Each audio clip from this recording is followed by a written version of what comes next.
Gente, voltando ao vídeo anterior, eu estava comentando com vocês a respeito das funções dos tecidos conjuntivos, né? Então eu mencionei que ele oferece estrutura para muitos órgãos e, além disso, desempenha um papel fundamental na cicatrização. Então, aquele arranhado, aquele machucado é o tecido conjuntivo que vai ser necessário e fundamental para iniciar o processo de cicatrização daquele determinado ferimento. O tecido conjuntivo denso não modelado, ele segue, como o próprio nome diz, uma estrutura própria, um modelo próprio. Então, quando eu falo em denso não modelado, eu me refiro a um tecido como, por exemplo, a derme, que não segue uma modelagem, um padrão. Isso faz com que o nome dele já seja moldado ou classificado de acordo com a própria estrutura anatômica dele. Além disso, vocês podem observar que o tecido conjuntivo denso modelado, ele é rico em fibras, ou seja, são estas fibras que, aliás, é fibra de colágeno, vai dar a forma dele, a estrutura dele. Então, quando eu falo, não se assustem com essa nomenclatura, não se assustem com esses nomes estranhos que vocês não estão habituados, porque a prática leva à perfeição. Então, conforme a gente vai trabalhando esses conceitos, vai trabalhando a parte visual com o próprio nome deles, fica mais fácil de vocês fazerem essas associações e esse entendimento. Ainda dentro das fibras, elas podem ser divididas ou classificadas de três formas.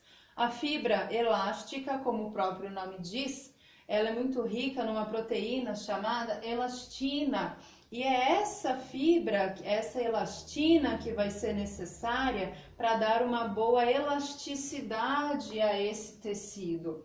Depois nós temos as fibras reticulares. O que são essas fibras reticulares? Ela está aqui embaixo. São fibras finas, mas que formam retículos, ou seja, elas vão se ramificando, formando um retículo. E depois nós temos as fibras colágenas. As fibras colágenas são formadas por uma proteína filamentosa, ela é um pouco mais rígidas que as demais e vai dar resistência a órgãos, a pele e resistência também no sentido de dar suporte e até forma a esses locais do nosso corpo, tá? Depois nós temos as células que compõem esses tecidos conjuntivos e que em sua maioria vão ser os fibroblastos e os macrófagos. Notem também que a gente consegue fazer associação dos nomes às funções que estas células desempenham.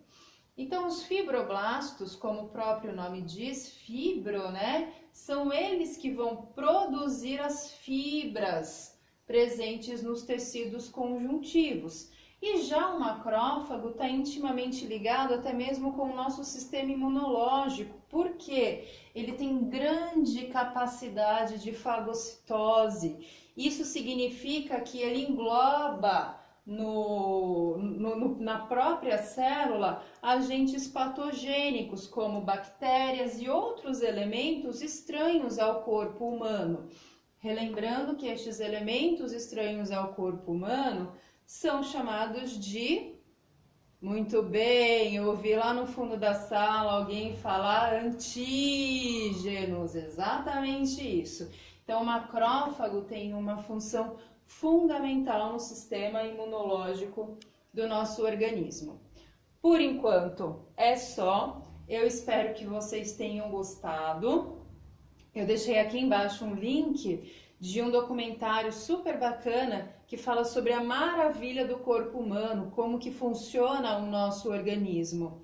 Para as próximas aulas, nós vamos dar continuidade ao tecido conjuntivo e às outras funções que ele desempenha no nosso corpo.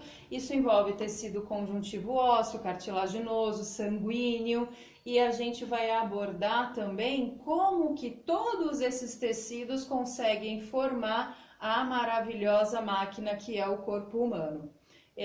Não esqueçam de se inscreverem, de acompanhar as novidades no canal do colégio, no site da escola, na página no Face, e a gente mantém o contato, além do e-mail, pelos nossos grupos do WhatsApp. Um grande beijo e se cuidem! Ah, não saiam de casa!